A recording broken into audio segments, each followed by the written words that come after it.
All right. If anyone's hanging outside the door, please make your way in. So welcome.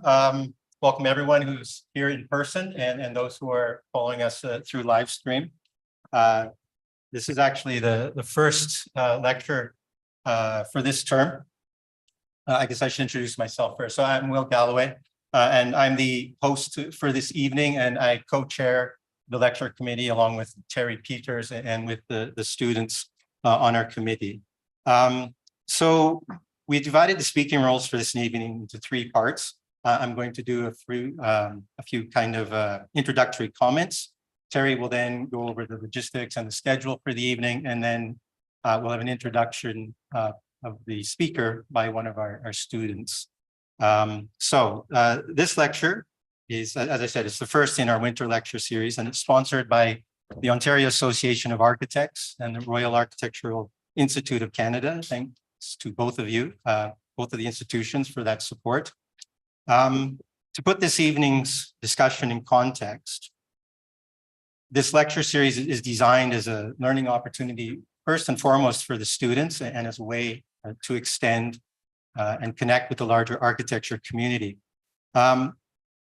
It's really useful because it allows us to extend all of the stuff that we're talking about in studio all the time and to get beyond the walls of this building, which I think is really important for students. Otherwise, we become very focused on just what's happening, within the studios. And so that's why this lecture is actually especially helpful. It not only connects to the exhibition, which you've all seen, which is a great addition and a wonderful thing to have here in our university. But it's also a really good example of the topic of this term's lecture series. So this year, the lecture series is all about finding practices and inviting speakers who practice architecture in different ways, in comparison to traditional practice. And as a result of that, do quite special and exemplary things. For that reason, we're quite lucky to have our speaker tonight, who is a great example of that kind of practice. So before I pass on the microphone to Terry, I would like to share our land acknowledgement. Toronto Metropolitan University sits on lands now known as Toronto, but which have been inhabited for millennia by many Indigenous nations and peoples. It is our tradition to begin our meetings with a land acknowledgement which recognizes the enduring presence and resilience of Indigenous peoples in our area, but is also a reminder that we are all accountable to these relationships. Toronto is in the dish with one spoon territory. The dish with one spoon is a treaty between the Anishinaabe, Mississaugas, and the Haudenosaunee that bound them to share the territory and to protect the land. Subsequent Indigenous nations and peoples, Europeans and all newcomers have been invited into this treaty in the spirit of peace, friendship, and respect. And it is in this spirit, and on behalf of our university and our faculty, that I welcome you all to Toronto Metropolitan University and to our department. So with those words, I'd like to pass on the microphone to Terry. Thanks, Will. So as Will said, my name is Terry Peters. I'm an assistant professor here in the Department of Architectural Science, and I'm co-chair of the lecture committee. Tonight's lecture, as you know, is by Martino Tattara, an inspiring architect at Belgian office Dogma. Before we introduce the speaker, I'll give you a brief outline of tonight's event. So Martino will give a lecture for about an hour. So I hope that you can save your questions and comments until the end, and we'll have time to do a Q&A after his talk.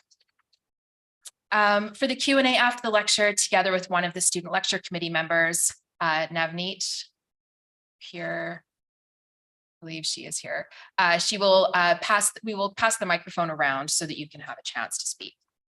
So to minimize disruptions, please don't immediately get up after the end of the talk. Please stay for the Q&A. We're packed in here, but we also have the overflow room as well. So now I'm going to ask one of our student committee lecture members, Jeanette, if you want to come up here and introduce our speaker tonight.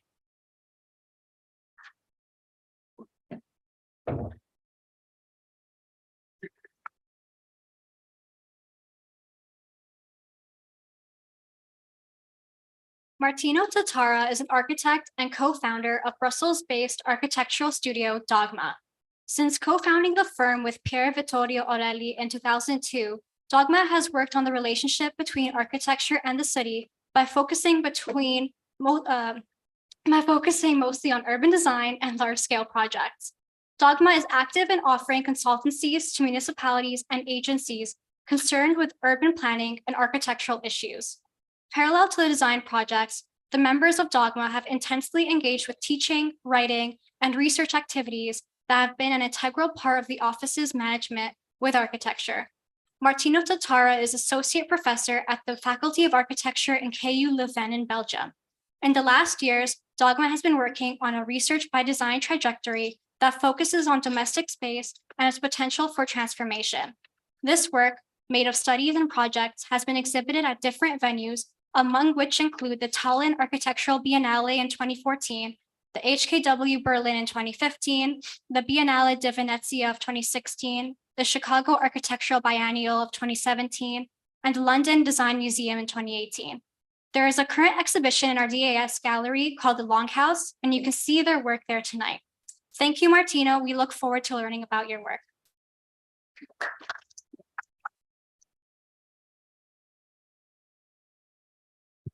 I don't need this one.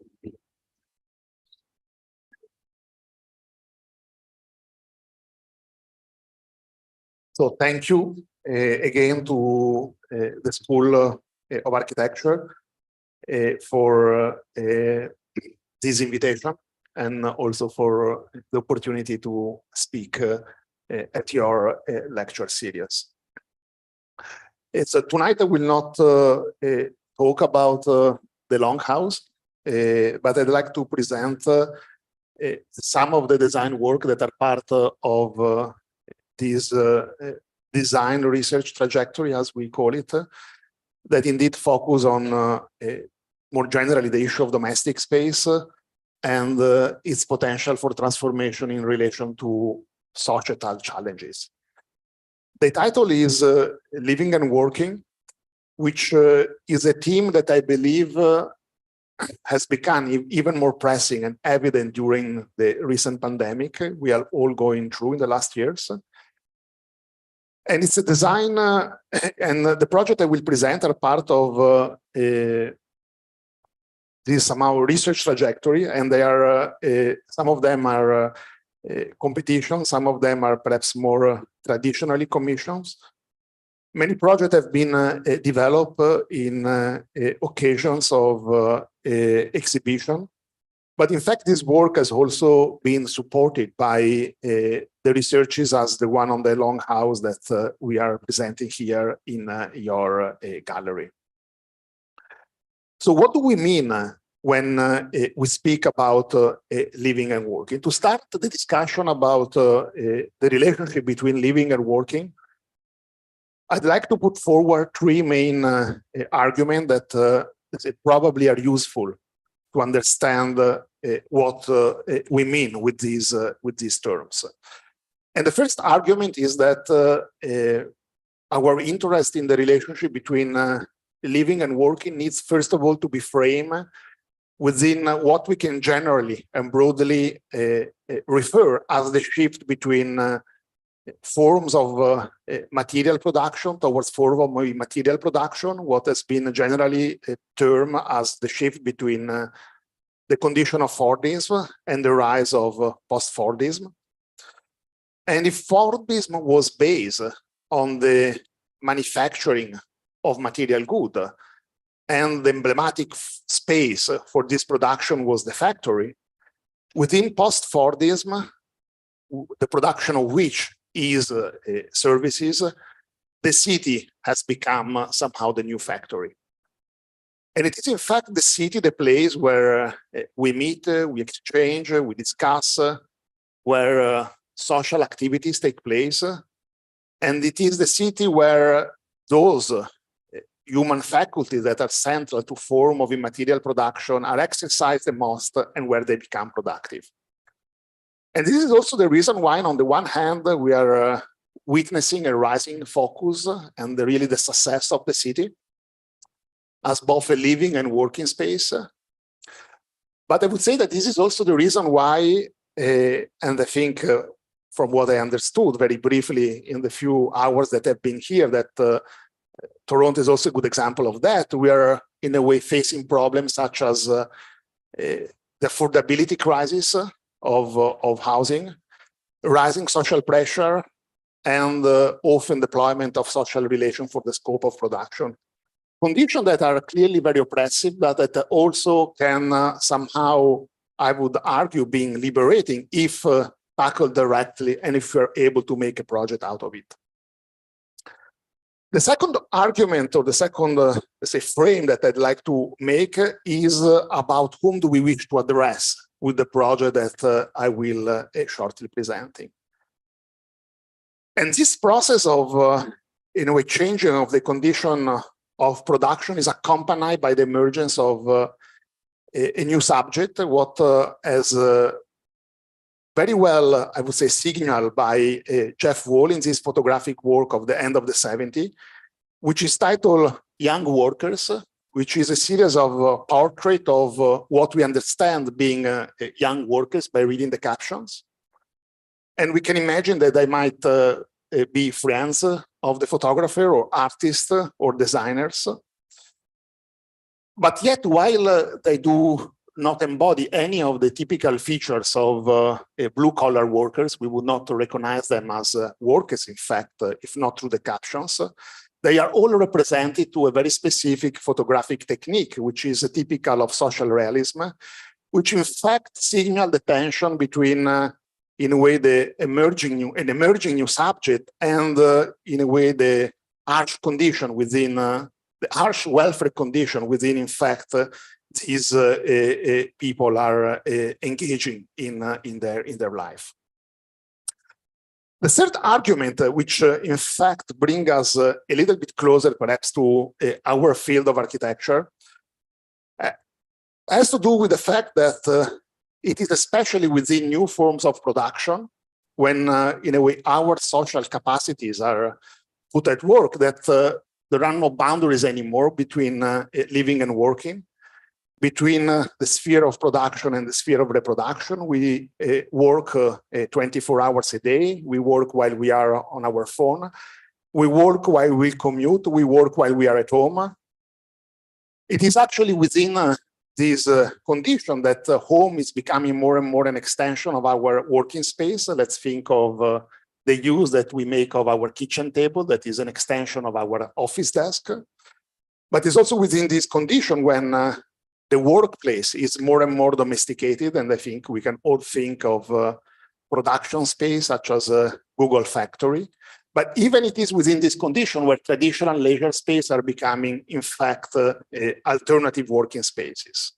So how do we confront such condition? Is this actually good or bad? Well, I think it is very difficult to answer that question. I think the recent pandemic has revealed that what comfort is to some is terror to others.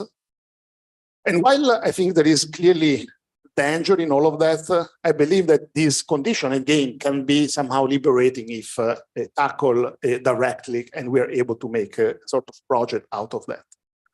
But contrary to that, I would say, and I'm showing a kind of old picture, but I think we could use a very recent photograph of any recent residential project. I would say that housing production does not reflect any of such transformations, but that rather that contemporary housing production is more and more an attempt to actually conceal such transformation and to somehow ideologically conceal actually the fact that home is also a space of production.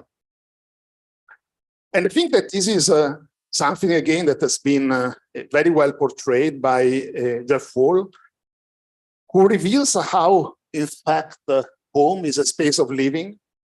It's a place where reproductive work is naturalized. It's a natural duty that we all have to perform, when in fact work happens in the background, as you can see through the window of this apartment, in a well-separated and detached space from the place of the home. There have been, nonetheless, several attempts that have challenged this condition. The Longhouse is perhaps one of those.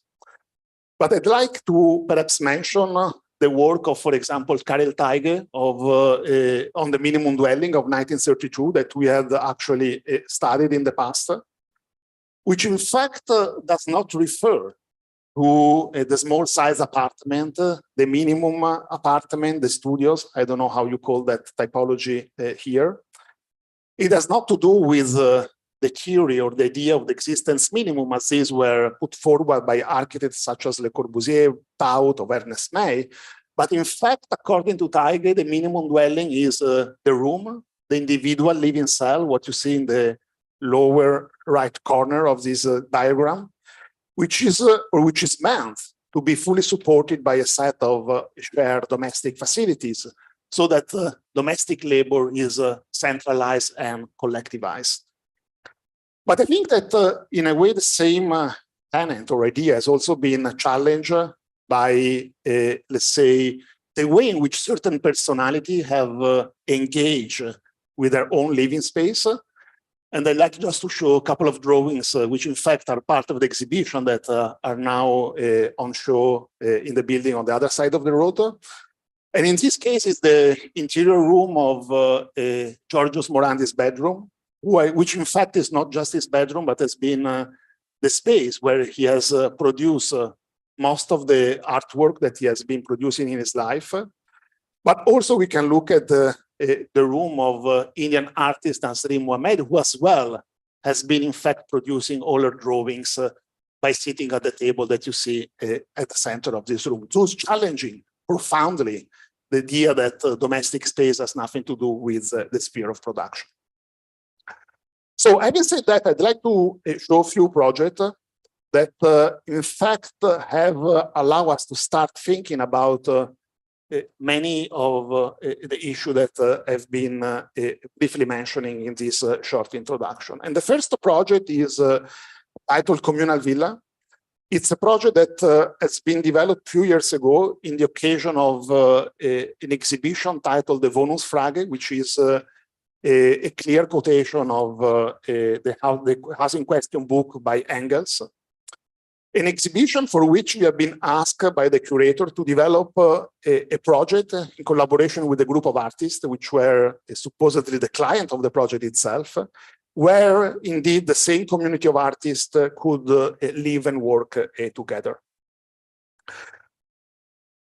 The title of the project is Communal Villa, that you might have immediately noticed that it reveals or it resembles the famous typology of the urban villa, typology that has had and has a large importance within the history of Berlin, and that has been at the center of the work of the German architect Ungers, but also a typology that clearly in our case has been appropriated and voluntarily distorted in its deepest meaning as in fact the villa as a form of traditional family, individual family life in our case have become in fact a typology that serves the possibility of collective living. The project has been developed, has been based on, let's say, three general conditions, which are important to be mentioned. So the first is that it's a project that has been developed within, let's say, the framework of the Mithauser Syndicate, which is something that we can translate literally as Syndicate of Tenants, which is a model of public ownership of a housing project, where a housing project is owned for the majority of the stakes by a limited company and for the minority of the stakes by the inhabitants themselves, with the idea that these would allow the impossibility of speculation and hostile takeovers by other parties. And therefore highlighting an alternative way in which home owning could take place within the city of today. The second condition of the project has to do with the site. We didn't have a site, but we had to search ourselves for a site where our villa could be developed. And we start looking within the boundaries of the metropolitan area of Berlin for unused, neglected plot of land, which in fact, because of the specific urban history of the city, existed in large number. Public plot, pieces of land that we imagine could be leased at lower cost by the syndicate, but also sites that somehow, as this photograph try to portray, are characterized by an unexpected beauty that potentially even evoke in a kind of ironical way the picturesque setting of traditional villas. And many sites are in fact, of this site are in fact what we could call infrastructural leftovers, which in fact signal the fact that they are in many cases very well connected to the public infrastructure network of the city. The third condition of the project was to strive for, as much as possible, to develop a housing project that was meant to be as affordable as possible, by trying to deploy or imagining the possibility of building a residential building as if this would be an industrial building. And actually, we have imagined a steel construction for the more, let's say, suburban side that we had individuated, and to deploy prefabricated concrete for the more urban side. But beside that, we have also tried to, and you will see that in the following slide, to get rid as much as possible of the layer of the finishing, and especially to get rid of the impact that finishing has on a construction cost, and then to get rid as much as possible of furniture, and to imagine an architecture or a residential project where in fact architecture and furniture are part of the same effort. So the plan of our villa is extremely simple. It is based on a very simple principle, which is to maximize the collective space, which is meant to host studios, workshop, facilities related to the sphere, let's say, of the care of the inhabitants, which are all meant to be located at the center of this square plan. And on the other hand, to minimize individual space in the form of rooms or cells, which are about 7 by 7 meters, so about surfaces of 50 square meter. And the only fixed partition within the plan is what we have called the inhabitable wall, which is this, let's say, element that you see in this slide, which is something that separates the collected space at the center from the individual space located at the edge of the plan, but also an element that blurs the distinction between what is actually architecture and what is actually furniture design. And the inhabitable wall is, in fact, perhaps the only architectural element of the entire project that for the rest is nothing more than a very simple steel or a concrete box. The inhabitable wall is made of plywood, and it contains towards the outer, let's say, perimeter of the building. It has clearly two elevations, front and the back, a wardrobe, a bathroom, a little stair, and the bed alcove at the upper level, and behind the curtains, a very generous amount of shelf space. While actually towards the center of the villa, so towards the collective space, it becomes a large storage space where inhabitants can keep their belongings, their material, and maybe their artworks.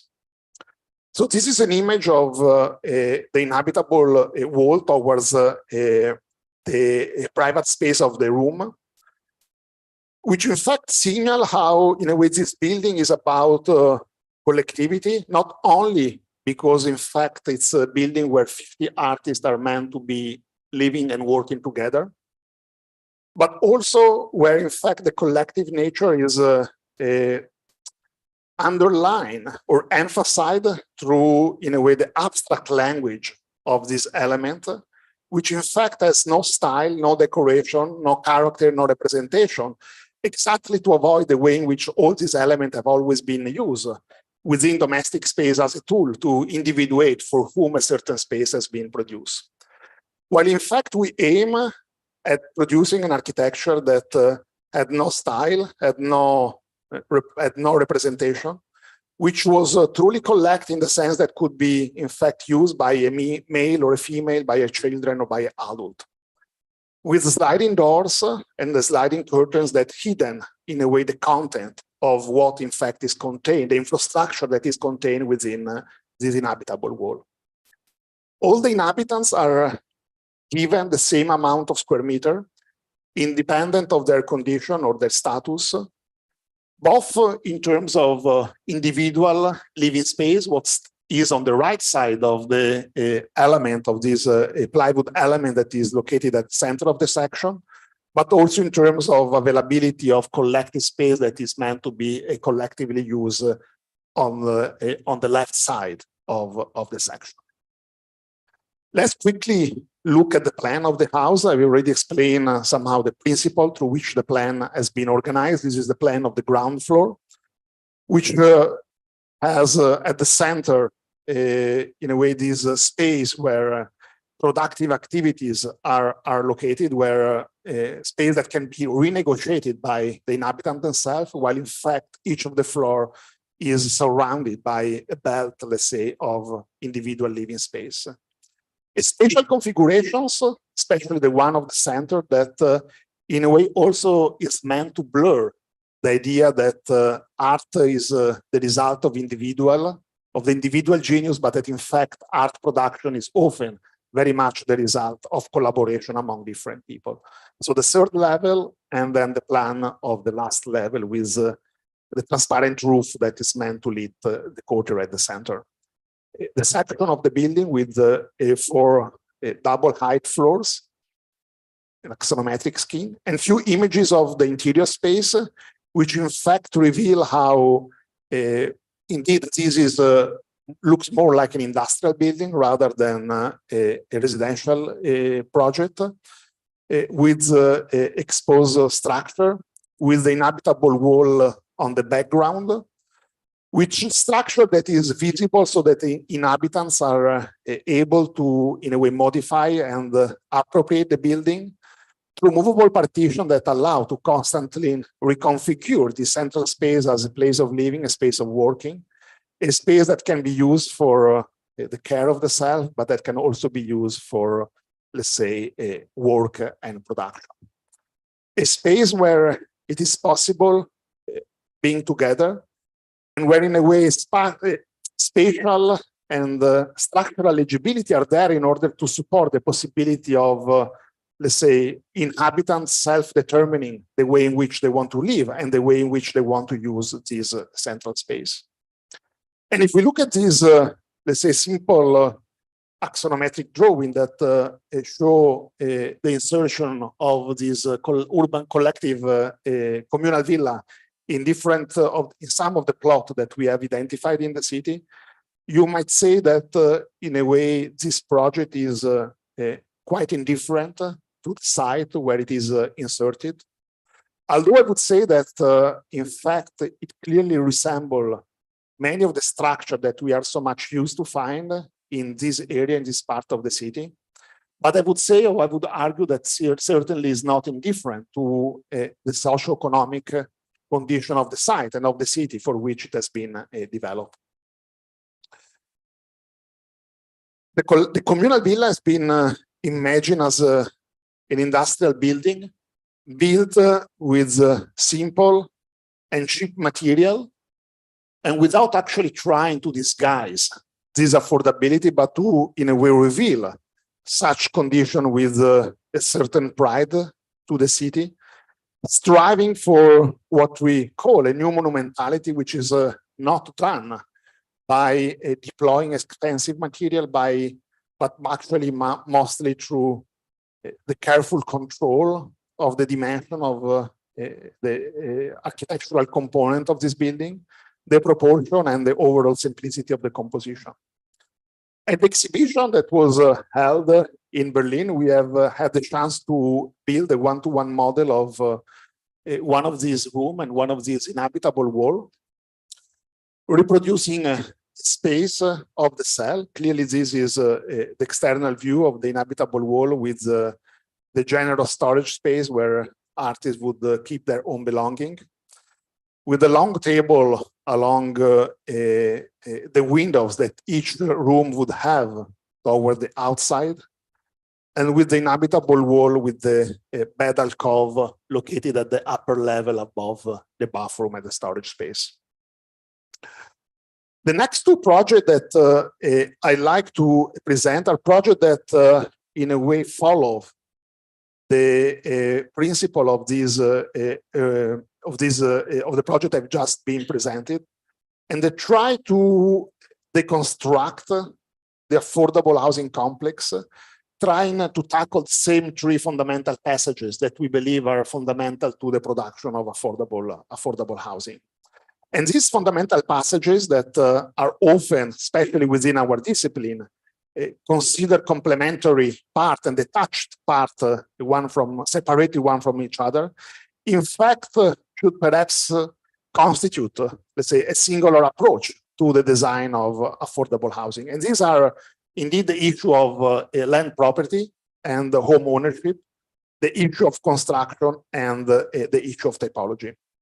So the first project that illustrates the way in which we try to, let's say, keep, and tackle the affordable housing complex in a unitary way, it's a study that we have developed for the Community Land Trust of Brussels, the city where we are based, which is an organization that you might be familiar, try to produce affordable housing by detaching the ownership of the land from the ownership of the housing on top of the land upon which it's built.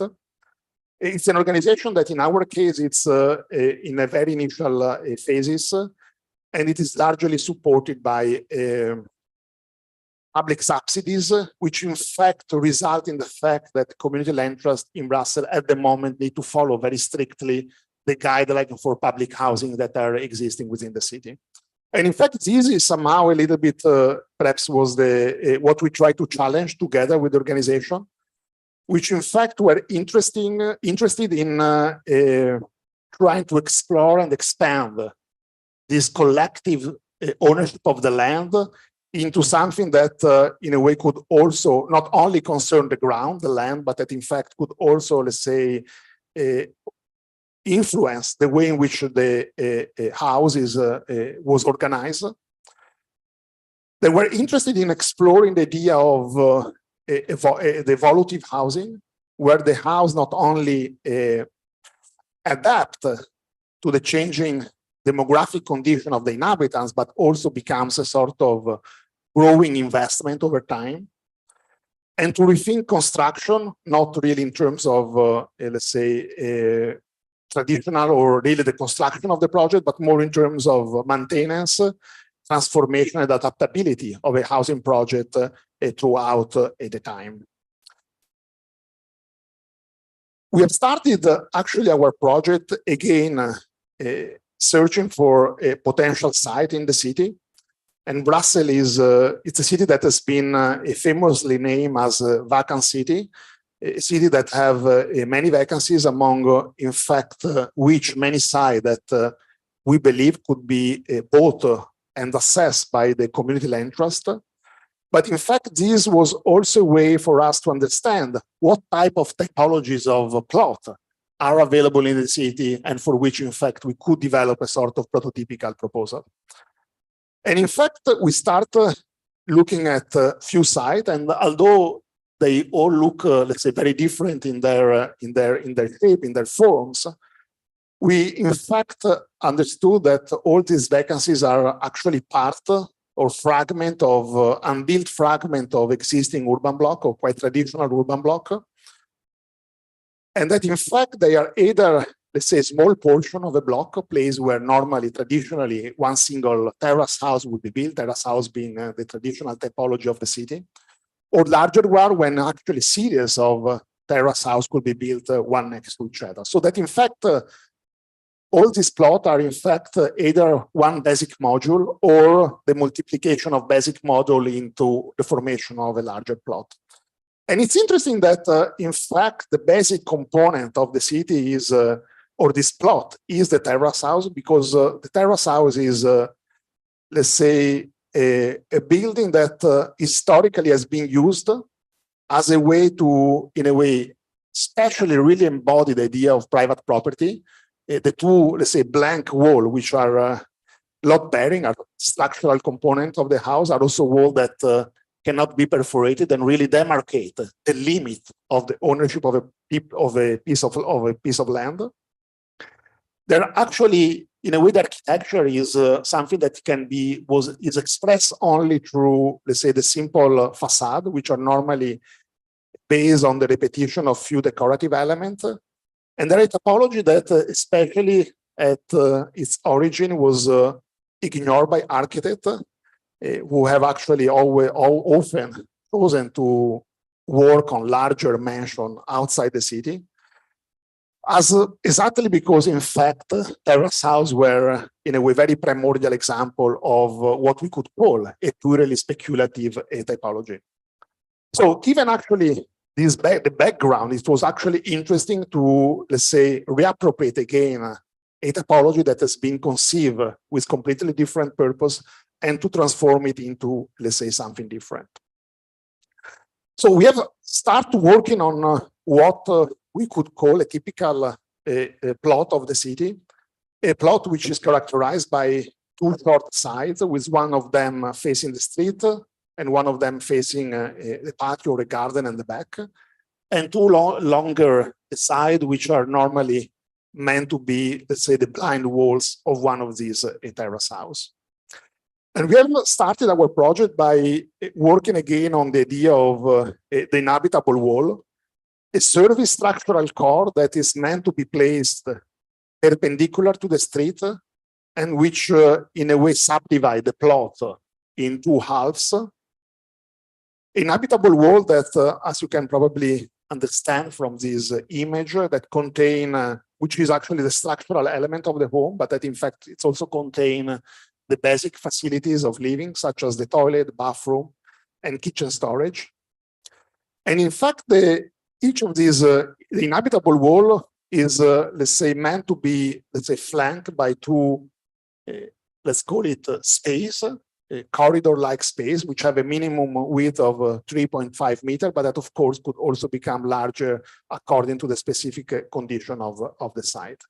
Identifying what we have seen or what we have identified as, in a way, the smaller possible living space, which is, in fact, actually a quite, let's say, generous plan or unit, which can be used for 3 people to live together with, let's say, 2 rooms that can be achieved by adding very simple partitions, but that in fact can even accommodate 4 people by, for example, transforming or changing the idea of the sleeping room for children into actually a space where a bed alcove could be placed, where in fact the room and the space of the bed are somehow separated one from each other.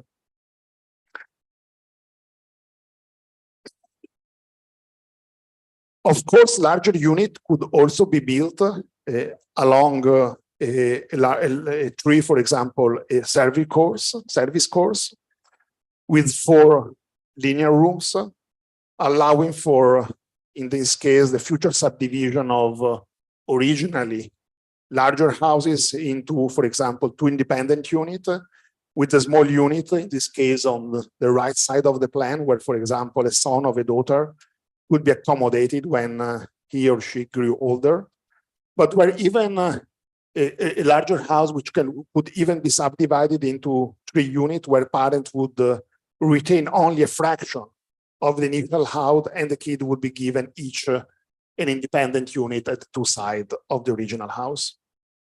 So the system, in fact, is, let's say, largely flexible, allowing for development of a 1-room apartment of very small, of 27 square meters, up to, let's say, much larger typology, which in fact all could be subdivided in a different way through the opening and closing of door that could exist within the space of the inhabitable wall. We have imagined that this project could be built with very simple construction.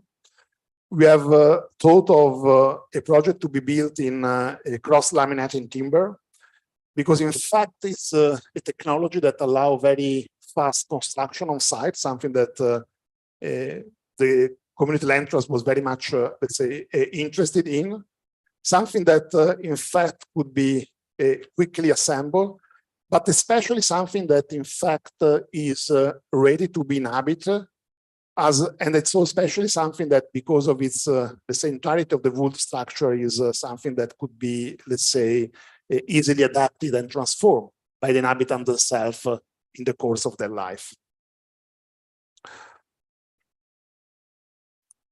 A few images of the technical section and some of the detail.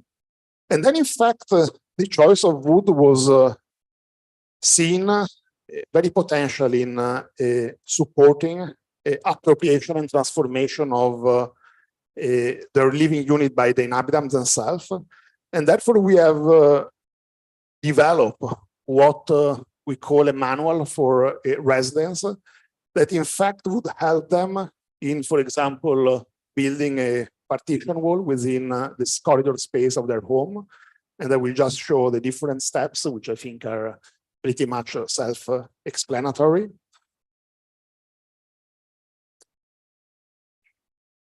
Or that shows to the inhabitants the way in which, for example, a bed alcove would be built in the moment that a newcomer come and become part of a household.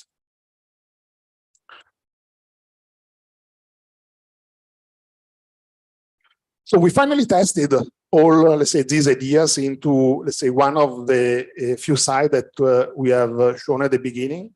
And just as an example, I'd like to show, let's say, the application of this principle into one of the larger plots, which is in fact nothing more than the coming together of a series of terrace houses, but rather than the inflexible, let's say, party wall that traditionally identifies and reinforces the idea of home property.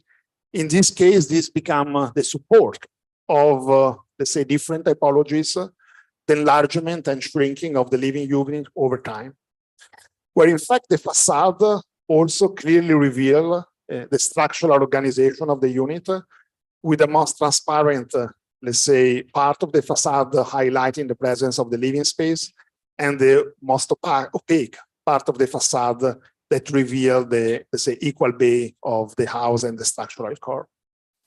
At the back, we have place, circulation, and accessibility in a way that is very different from the way in which circulation and accessibility happen nowadays in the city. While actually each house today has its own entrance, which in fact identify very clearly the division between what is private and what is public. We have actually imagined the possibility of a series of spaces where, in a way, people can come together and engage in these spaces in different activities. I'd like to end by showing a few, let's say, images of the interior that in fact shows these untreated raw timber surfaces, which, although quite raw, I would argue in a way it's somehow already welcoming, and therefore could be used even at, in a way, the very raw condition in which a home could be delivered to the inhabitants. And again, the idea that there is no really clear distinction between what is furniture and what is architecture, but that in fact the bed alcove is a furniture, but also something that in fact has really very much an architectural presence within the space of the home. And a few images of, let's say, the details, the windows, the alcove, the doors, the furniture, and the kitchen. The last project that I'd like to present is a similar experiment that we have, what we are developing actually for a young housing cooperative in London. And it's a project, it's actually an opportunity that has been very interesting for us as in fact, working in London has allowed us the possibility to confronting ourselves with the city which is experiencing a housing crisis at the highest level, but also a city where, in a way, despite actually the consequences of privatization of land that experienced at the highest level, it's also a city where there is still a huge amount of public land, which in fact, differently from Brussels, is a public land that can be publicly consulted by looking, for example, on the database on the Great Land Authority, which is something that can be publicly accessed by everyone online. And it's also a city where, despite, let's say, the harsh condition and unaffordability of housing, it's a city where there are several initiatives that try to counter the current situation, such as community-led housing, the small site initiative led by the mayor of London, the activity of several community land trusts, and indeed the activity of a housing cooperative. The structure of housing, we have actually engaged in a discussion with this housing cooperative, and through the discussion with the member, we understood how they conceive the possibility of living together, and especially how they imagine their housing project as a gradient between the individual living space, which is located at the very center of this diagram, and how, in fact, they see their house as part of the larger community and of the city at large. We have also understood how actually a cooperative works, and what were actually the different steps that would have brought actually these residents to, first of all, finance their initiative, to acquire the land, which is, of course, the biggest steps in the development of the project, and finally into the obtaining of the planning permission, which is the building construction permit that would allow them to initiate the project. Similarly to the previous work, we have also in this case initiated our work by searching for a site according to certain categories. We were looking for public land of a limited size, where in a way a building of a certain size, a limited size, could be built. And in fact, by in a way filtering all the site that I'm showing in the map, we, let's say, reduce the possibility to a certain number of plots, which in fact are all plots that are characterized by, in a way, this linear or long shape, which is due to the fact that all sides that in one way or the other are located next to infrastructural lines.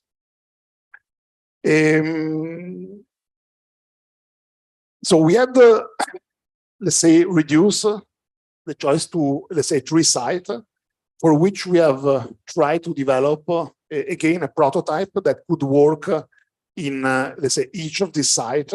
In the meantime, while the cooperative is or was busy to trying to, in fact, acquire a plot of land where eventually their project could, let's say, be developed. Next to that, we have started our project as similarly to our previous work through the definition, or starting by the definition of, again, the individual living cell, which in this case it's a room for one person, a room which is made of a toilet, a working space, and a sleeping area, quite generous storage space, and a distribution. And while the idea is that the cells or the rooms are all the same, there are possible aggregation give form to, in a way, different possibilities of social associations, like, for example, allowing 2 people living together with a shared service located at the middle, with a veranda space that could be open to, let's say, different definitions, while in fact, actually the module of the room is always the same. But in fact, also something that by placing two cells together could also become a larger bedroom with, let's say, a parlor living space next to the traditional sleeping space, but also just simply two traditional bedrooms, which could eventually, in the case in which this two-bedroom would be located at the upper level, become also a small duplex with a little stair that brings up to the small sleeping space on the upper level.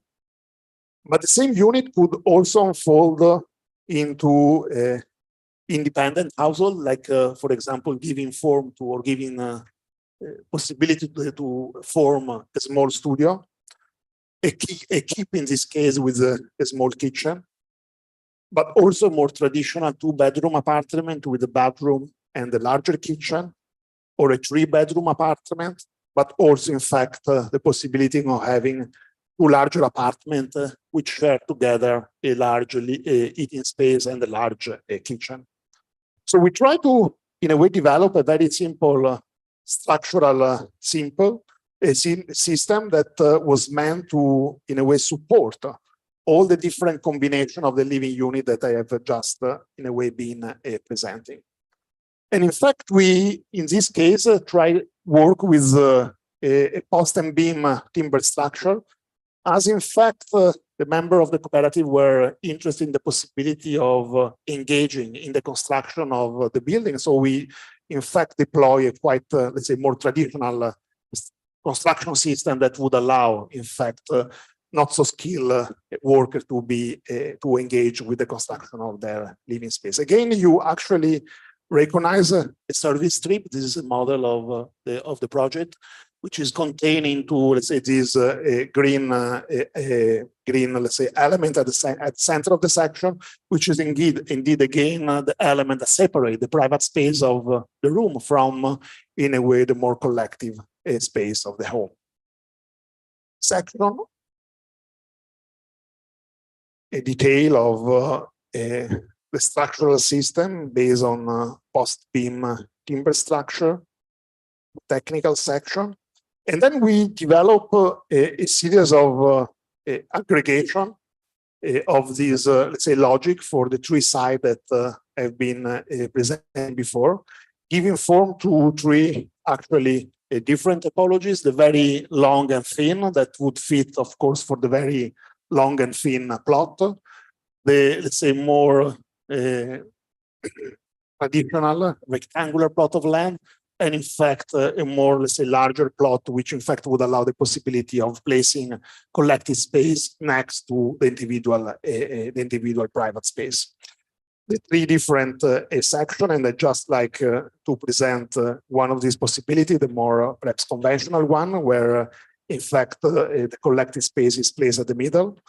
And you actually can see how the project would fit into one of the sites, the section, the plan of the ground level, the plan of the upper level, actually a series of diagrams that shows the proportion between private and shared collective space, the different programs that are located at each of the image. And I would like to come to, in a way, some of the images that shows the production space with the workshop that is meant to be open to the city. So in fact, the building, as the very diagram I showed at the beginning, contains some facilities that are meant to be used by all, in fact, the city at large.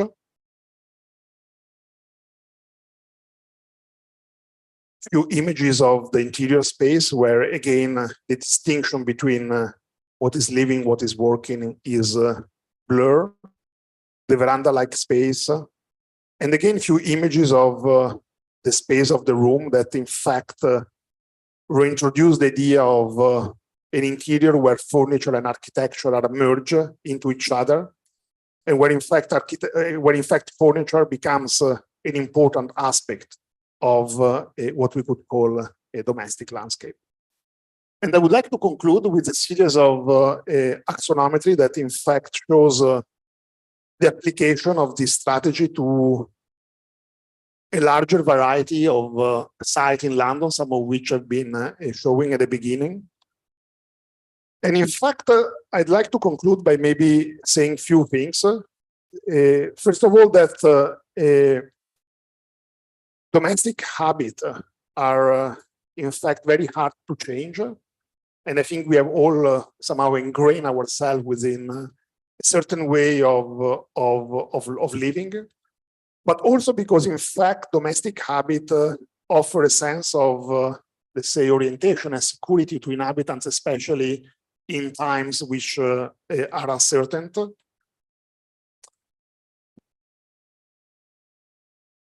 But also, I think when we talk about housing and the possibility of transforming domestic space, we also have to understand, as I think some of the work that have been shown, that in fact, home and domestic space are very much linked to very fixed social and juridical framework, law and regulation, and forms of tenure, which in fact are very, again, hard to change.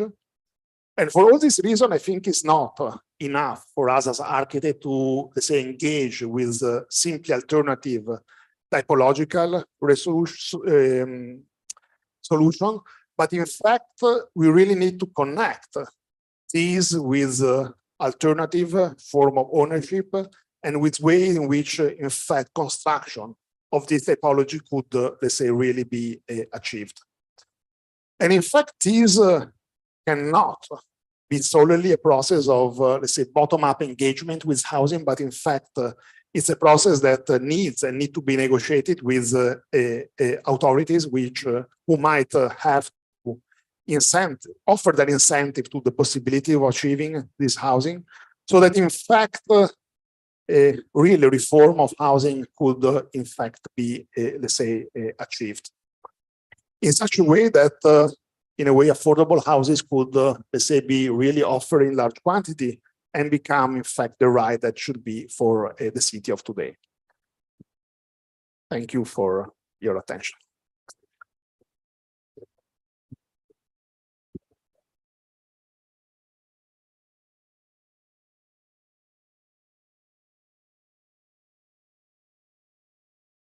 Very much. We'll now take some questions here.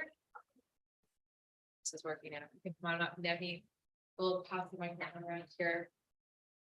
Who wants to ask our first question?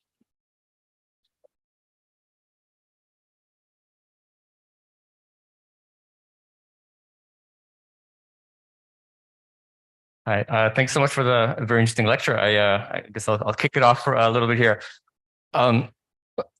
Martino, I was really struck by your idea that the system replaces the style or the decoration. And to me, when I think about student work, when I think about design processes and iterations, it seems to me that a lot of the creativity and the joy of iterations becomes almost the in the domain of design processes. When I see your super wall or the super furniture, this kind of this wall that does so many different things. Is it correct to maybe understand your work as, in a way, respecting the individuality of a person and their history by, in a way, compacting, everything like structure, the services, everything's compacted into the super wall, in a way, liberating the space, recuperating the power of the grid as something that allows for an individual to be, not to be designed. Maybe the design of individuals is open, because in the rigid system, and I mean the system is very interesting how you portray it. But then I know that there's always history lurking in there, and almost unexpected poetry, in some of the titles, like "Do you hear me when you sleep?" And your interest in history is so clear, and I guess with some of these things I'm throwing out with the displacement of the creative process of iterations from the process of design to maybe the life of the inhabitant that's essentially unfinished. Let me repeat that, presenting this thesis that life as essentially unfinished. We're not done the building. In fact, we're letting the system be continued, in effect designed by the inhabitants that design their own life as well, rather than being subject to this technology of individuation, if you will, that maybe the traditional house was. So those are just a couple of points, maybe worthy of a longer discussion, but curious what you think about that. No, well, it's not really a question. I think. Can you hear me? Yes. It's a very say, precise remark on. I would let's say maybe add a couple of things to what you say. Of course, I agree that indeed there is history, and in a way, I say that also as a sort of let's say critical remark on our work. It's impossible to, let's say, get rid of an image of style of representation. I mean, any project would have that. But indeed, I think that nonetheless, we strive for a project that try to reduce that load as much as possible and to perhaps compensate, as you call in the super wall, we call it the inhabitable walls. But let's say the set of elements that in a way give space and give rooms for also personal invention and let's say engagement of inhabitants with their living space. But I think your reading is indeed, let's say, very precise.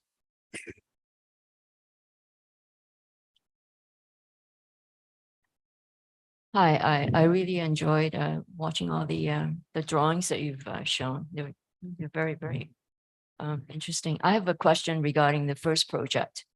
In one of the slides, I noticed that in the common areas, you've shown a couple of wheelchairs, but in your unit, is there an opportunity, like for an artist who is, has physical challenges? Are the spaces that you designed allow for lifts? I didn't understand. Sorry, for lifts, like for somebody in a wheelchair. Yes. Are there any units there that allow for that you've designed for in the first project? Not really as it is, to be honest. No. Because wheelchair accessibility is a huge thing in Canada. We've had very, very no, I think that it will have to be transformed. It in that project is not there. It's as simple as that. I think it would be possible to transform, because I think in a way it has a very accessible ground level. But indeed, I think that the inhabitable world would have to be conceived in a different ways, for sure. That is for sure something that has not been part of say the concern that we've, let's say, really addressing that project. And of course, it's I understand it's a critical point. The other question I have is when you were designing, it seemed to me the terrace that you were talking about, were they constructed in a modular construction? Because that's the other thing that some of the projects, housing projects in. Like, you refer to the second project I've shown. Yeah, like they're actually looking into modular simply because it's less expensive. So you have all the services on. So when you're designing those, have you used any of the that kind of a construction?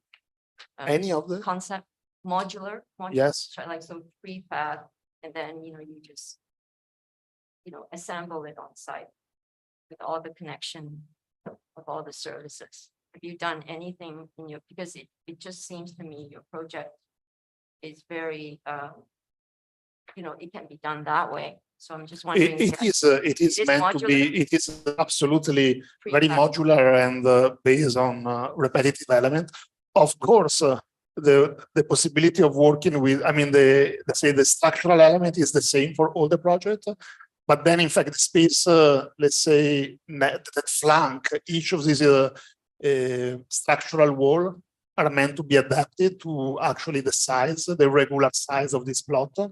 But once in a way the dimensions are fixed, it's indeed meant to be prefabricated and in a way assembled on site.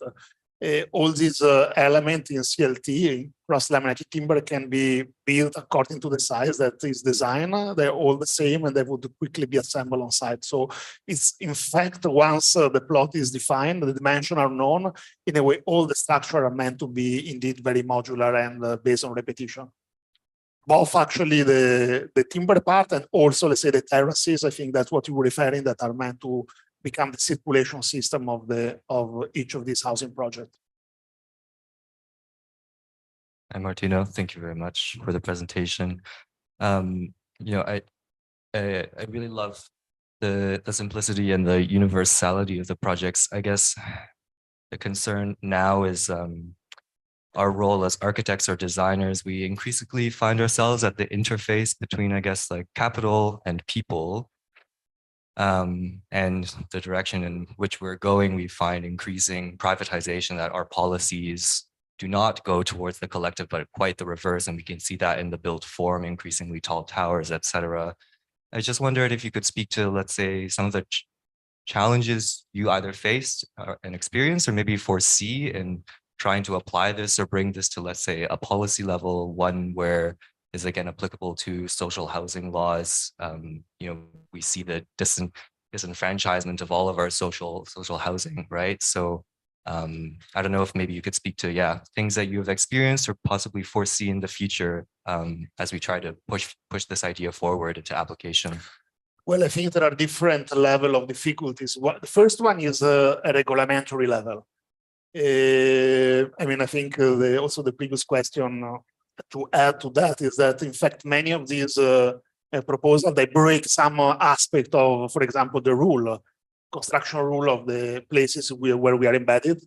And it was quite interesting, for example, especially in the second project that we developed with the community land trust, that in fact, we did that purposely, because in fact, with them, we have engaged with discussion with, let's say, policymakers or planners of the planning office of the city, which in fact try to understand what would be possible, let's say, break in order to achieve what we were suggesting. Just to make an example, it's at this moment, in the moment that you have a unit, you cannot actually really split it into two units and have two entry door where originally there was one entry door.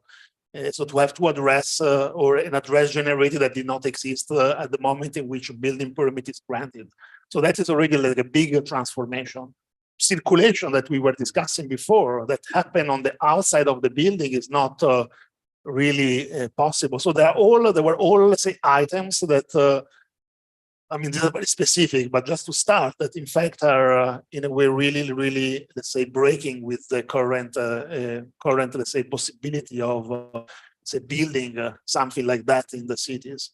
In a way, an interesting maybe reflection to make is that we found ourselves very much to, let's say, design project indeed that in one way or the others break certain rules, and but nonetheless, I think that they have the capacity to, in a way, visualize a problem, and to, especially if you engage with, let's say, authorities, to initiate a process of transformation. And I think that is actually, let's say, quite relevant. Of course, more in general terms, I think that the conditions are not, of course, very easy to let's say, develop projects like that.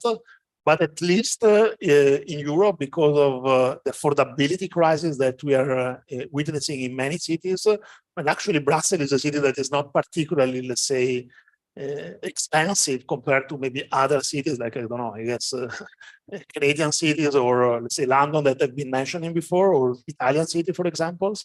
But nonetheless, there are a lot of initiatives developing. And I think that it's important to, let's say, tap in architecture within, let's say, these possibilities, and not leave them, let's say, to develop into, let's say, something that is architecturally not interesting, because that's exactly what we try to do with the project with the CLT, which in fact, they have an ambition to develop something that is not just status quo. We just had maybe a lower price per square meter because of their, let's say, system, but something that in fact, where architecture is able to, let's say, really represent and interpret this idea of alternative form of ownership, alternative form of tenure, which, it's something that I think still is something that needs to be, let's say, architecturally really tackled more in general.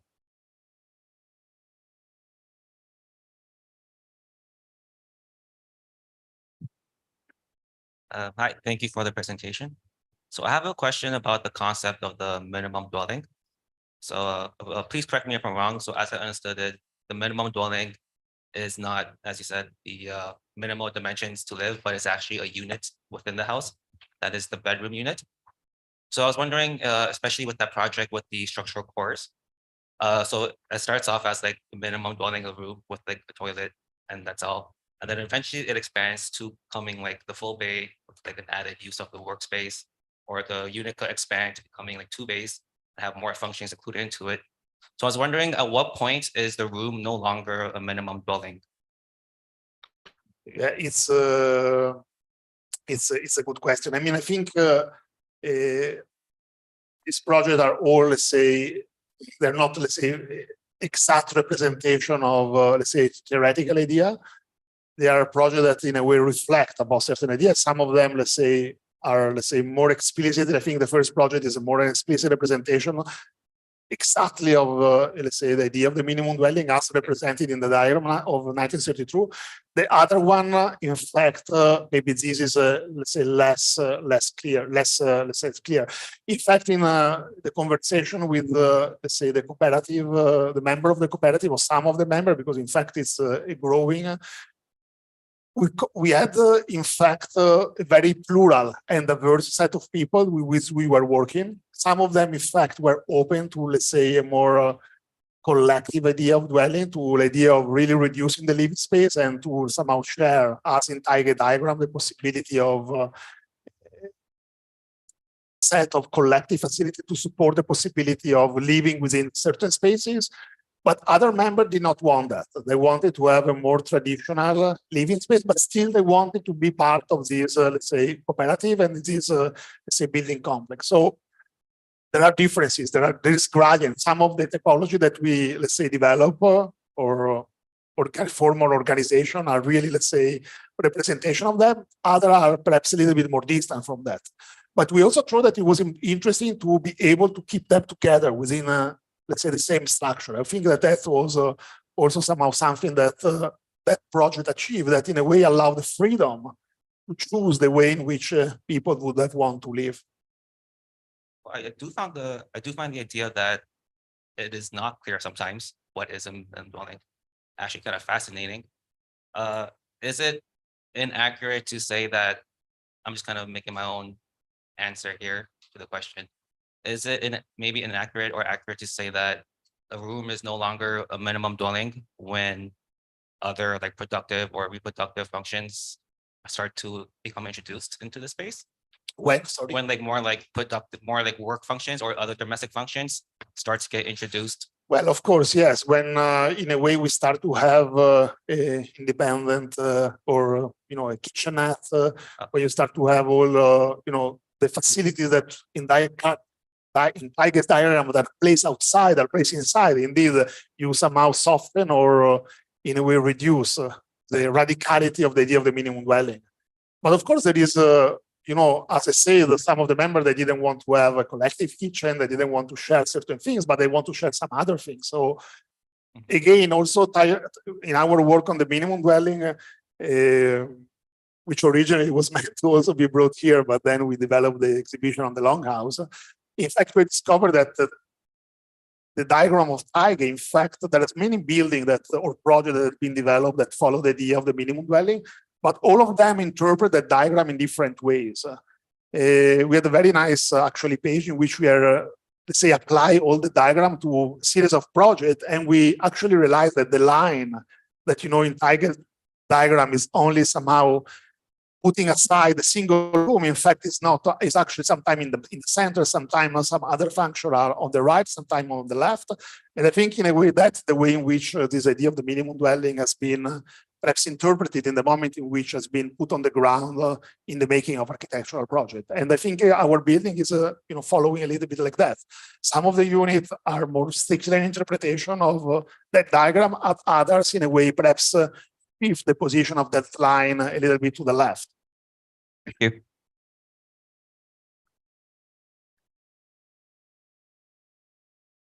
Thanks. Can you hear me? Sorry. Yes. Thanks for this very interesting presentation and for bringing back the type as a central element of architecture and planning. It's interesting though that what you boil down to the core elements that make up the sort of the fixed parts that are less inflexible in effect or less flexible includes pieces that in other cases are actually communal, for instance, bathrooms, kitchens, and so on. So kind of the choice of what's communal or collective and what's not. And part of the problem there is that some of these elements are some of the most expensive one, which then kind of go against this affordability principle. And you mentioned the different, just in the previous answer, about the different choices that, or what's most essential for some, or and so on. So I wonder if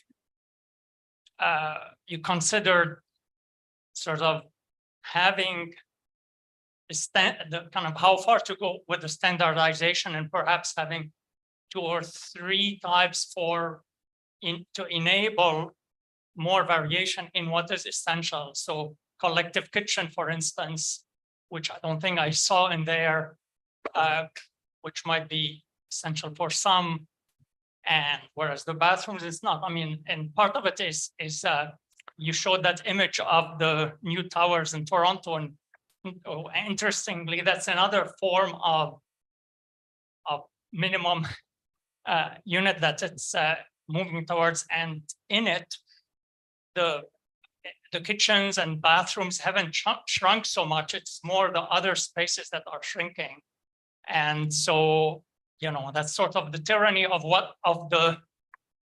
what's considered as the unchangeable part. So just what you can tackle with that, and maybe just to throw in the pandemic as what how it may have highlighted the implications of what is considered there. So when you're at home in that cell, I mean, with allusion to prisons and as a cell, and you're trapped in there, what that impact, had, and whether your thought may have evolved as a result of the pandemic.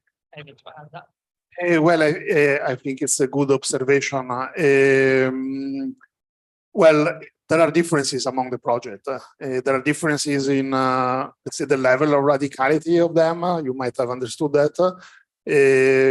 I think, for example, in the first project, there are collective kitchens, which are located at the corner. Didn't point it out, but you might have seen. So, because that, of course, the bathroom, not the bathroom, we always have the individual or private bathroom.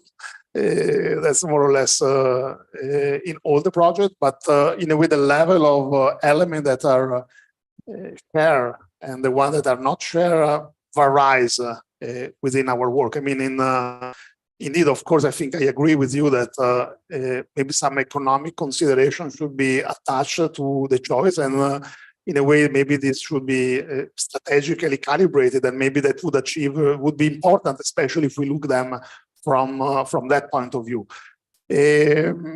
Well, I think the pandemic, what has shown indeed is that home is a space of work, but indeed it's a space of work for the who have the possibility to make home a space where actually working is possible. And I think that in a way, I think these many projects in a way would have been very, let's say, had a positive impact, because in fact, they all try to suggest the possibility of enhancing or producing sort of forms of micro welfare within the scale of the homes, which of course need collaboration and cooperation between inhabitants, which I think would be very supportive of the possibility of, let's say, making a home as a more flexible place where living and working could, let's say, coexist. Or even during the difficult time of the pandemic, where, for example, children had to be trained or school at home and things like that. So I don't think that, let's say, our project has been really, let's say, transformed by the pandemic, but I think it's been reinforced. And we saw that in a way research that in fact started many years ago has become actually quite say timely during let's say the difficulties that we have all been living through in the past years.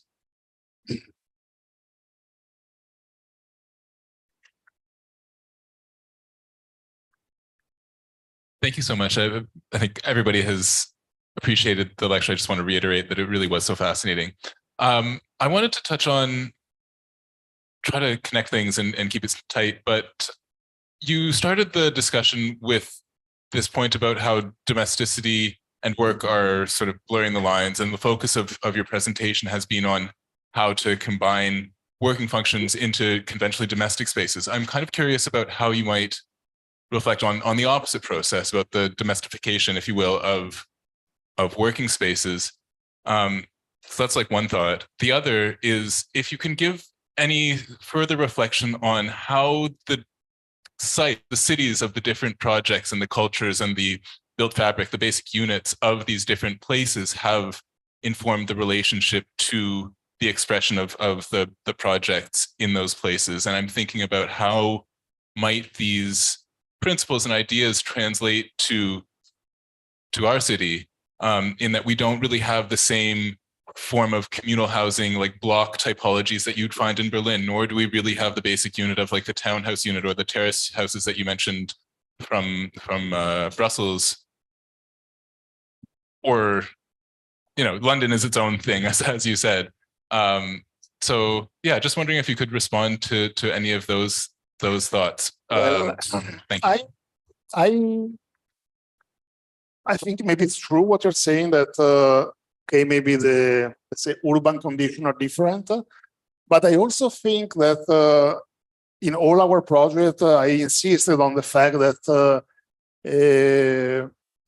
they're all actually starting not from the definition of, let's say, traditional urban typology, but actually more from the definition of the unit.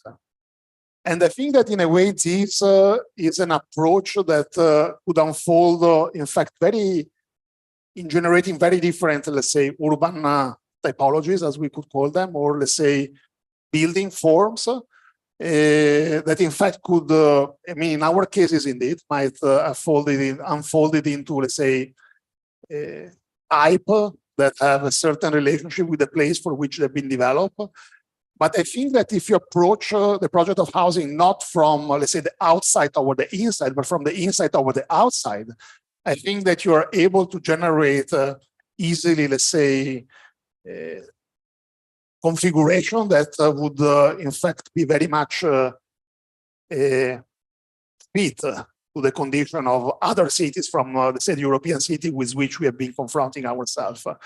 I would say that, in fact, the case of Berlin, okay, it's villa, in a way it's box, and in a way it's, well, it's not really, let's say, very, I mean, it has, of course, a very strong relationship with the idea of the urban villas, but in fact, it's a building that has very little, let's say, contextuality, as I tried to also explain during the presentation. But besides that, I think that starting from the room, starting from the cell is also a way that, in fact, allow you to think of how, in fact, you can use that element, that, let's say, small element to generate building typology that are very diverse in their range. I think we have actually developed a project that I didn't present, which, in fact, really try to do that, to really show how, in fact, okay, it was a bit different, but in a way, it's still, let's say, a small element. In that case, was a sort of inhabitable core, would unfold in very different, let's say, type of building that, in fact, would be able to fit into very different urban contexts. So I think that that could be, let's say, a way to think in a way, not really typological terms, or at least not in really typological terms in the way in which we are used to understand typology as a set of, let's say, type, urban type that can be built in the city. You had another question? Well, I think that that's another very interesting topic. I understand that we have also been confronting ourselves with that problem, because in fact, one of the rising challenge of the city is not only, let's say, the crisis of affordability of housing, but it's also the fact that traditional working space are also in many cases entering into a condition of crisis. For example, in the case of Brussels, we have witnessed many times how, for example, in the outskirts of the city, office park or business park, which is in fact pretty much an American typology that has been imported in European cities in the 70s, are in a completely condition of crisis. Many of them, especially the ones that have been built very cheaply in the 70s, in the 80s, are completely empty, and they need to be transformed into something else. So we have also confronting ourselves, or in a way, in many cases, the office. The office is also, well, maybe not in downtown, I don't know now the condition of Toronto, but in many, for example, Brussels, which is supposedly the capital of Europe, has a large quarter which is monofunctionally occupied by office spaces, which is actually the seat where all European institutions are located. And there are an incredible amount of vacant office building there. And they all need to be converted into something else. And we have, in fact, work on that topic and to, for example, imagine the possibility of transforming office space into something where it's not just the transformation into housing, something that happened, but something where indeed it's possible to imagine a different way of living and producing within actually former monofunctional production space.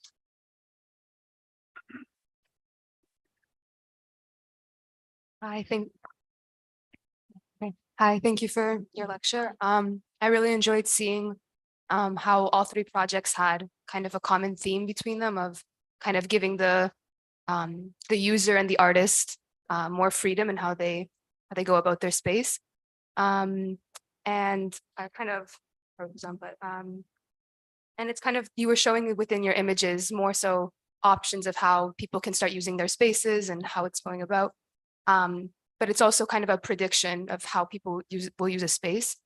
And on one side, it's very like beautiful how something can take on a new form, but at the same time, we can't really predict how people will move or use a space.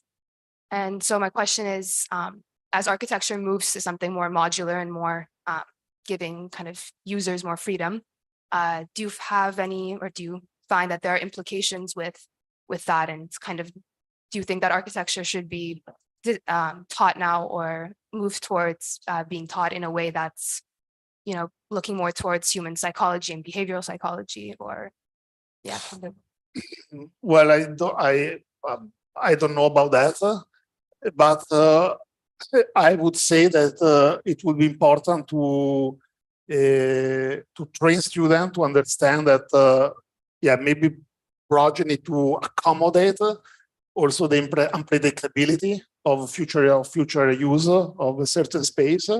And I would even say that they should train to foster that possibility. And I think that can be done by, for example, I think in the way we interpret that, by maybe reducing our, let's say, engagement with the production of space that have been inhabited, by limiting ourselves, and to in fact really allow defining a, let's say, space that becomes really a place of possibility for, in a way, that process of engagement to exist. Now, if that would need to be, I don't know, really fundamentally rethought the way in which you know, the relationship with architecture, with other disciplines, perhaps it's true. I don't know. We've never been really, let's say, thinking about that. But I think that for sure, it's an important, let's say, talk to be keep in mind when I think students are trained. I would say especially in the development of housing projects. I'm sorry, but did you talk to, or when you were doing these projects, did you have certain case studies or kind of homeowners or artists that you discussed with to kind of get that right? Yes. I mean, well, not in the second case, because the second case was, let's say, more abstract, and it was developed in close cooperation with this organization that is Community Land Trust. But in the first and the third project, absolutely. The first project, actually, the whole idea of it's a project developed within an exhibition was exactly actually to pair, let's say, as architect, as a practice, architectural practice, with a group of artists which in fact were not only, let's say, our client, but in fact were the one that would eventually be living in the space. In fact, actually, in the last picture, you've seen that there was someone sitting with a laptop on, let's say, the upper floor of the inhabitable wall, which was in fact one of the artists that was part of a collective that with whom we have engaged in the development of this housing project. And in fact, it's interesting because this collective group of artists was actually chosen because it's a group that had tried to do something similar in outside Frankfurt in Germany, but they had failed because of impossibility to purchasing a building. And in fact, they had developed a website that became a bit famous within the, let's say, artistic circle in Germany.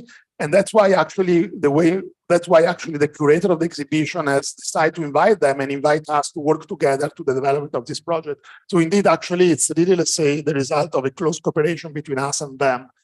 And the same actually was done in the project of Lando, where in fact, well, it's a project that I think in that case was meant to be for 40 people. And I think the cooperative now about 20 people. But indeed, with the 20 people that are now there, we have been discussing. And in fact, the diagram that I've shown at the beginning are really actually diagram that, okay, we have drawn, but based on the information that they have given and the way in which they understand, and they want to understand their way of living together. So that's exactly, yes. Thank you.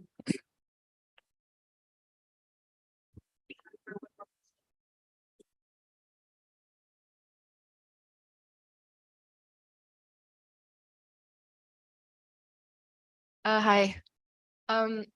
So I haven't had a chance to look at the Longhouse exhibition too carefully, but based on just like what I know about the typology of a longhouse, like I can see the relationship and the influence and just like I can see the relationship between the two typologies pretty clearly. Like there's this central community space, and then there's this like framework for the individual essentially. I guess what I'm wondering is, for something like this to kind of work in modern society, like what that is outside of our control needs to change for us to be happy in spaces like this? Because I feel like, I guess, I don't know,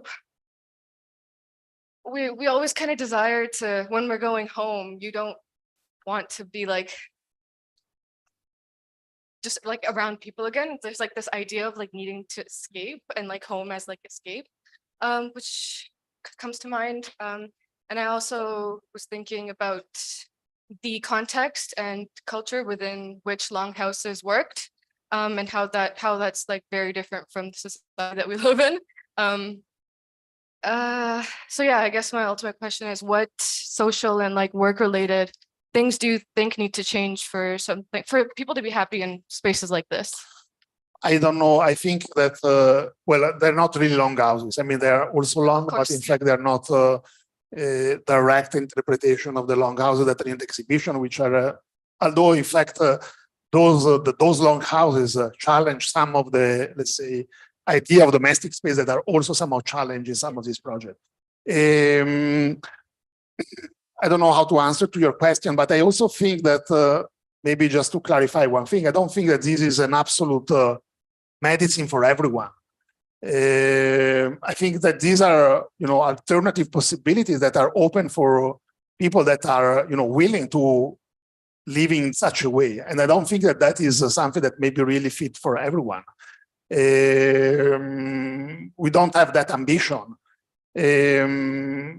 We have studied in the past a lot forms of collective dwelling, and even the experiment that were developed in Soviet Russia in the first half of the 20th century. And even then, although many people think that they were, extreme radical form that try to, put thousands of people living together, in fact, they were very aware of the fact that the crisis or the problem of that housing solution was that it was, politically they wanted that to be universal, but that in practical terms, it was not fit for everyone.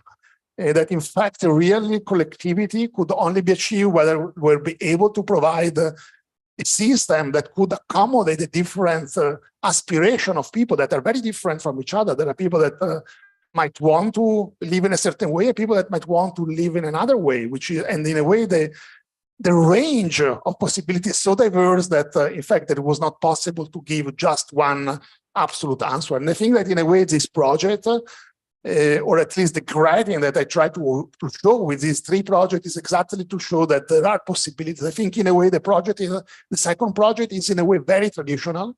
In a way, at the end, these are apartments that are meant to be for family life. There is actually work on the idea of construction, on the idea of subdivision, but in fact, they are not so radical projects, which are in fact projects that are meant to, let's say, be a slight alteration to what is already offered of public housing. While the first project, yes, it is a project that maybe it is progressively more, let's say, leaning towards the idea of collectivity, but it does not want to be a project through which, everyone need to be living that way. It's just for who actually wants and could actually profit by that possibility. Thank you.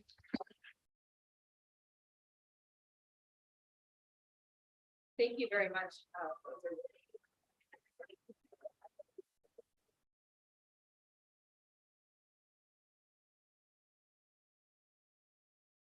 Hello.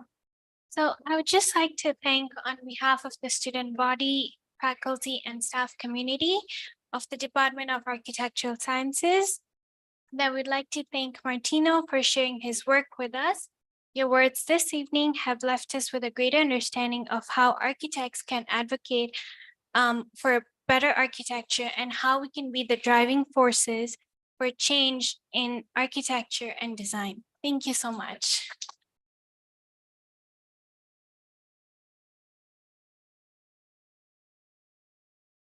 Before you go, just a few announcements. We've been talking about collective, and I think we'd be remiss if we didn't thank everyone who's helped to put this together. So thanks to, sorry, I can't read because my eyes are getting old. Bridget Dalima, Aline Sereno, and Yuzin Shi, as well as all of the lecture committee student members who put in a lot of time and effort to help put this together. Also, I'd like to say that we will have, this is the first of the lecture series for this term. We have 2 more lectures coming up.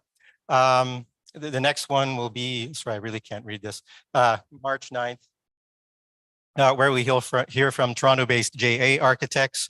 And then on March 16th, yeah, we have the Dutch office elephant. So please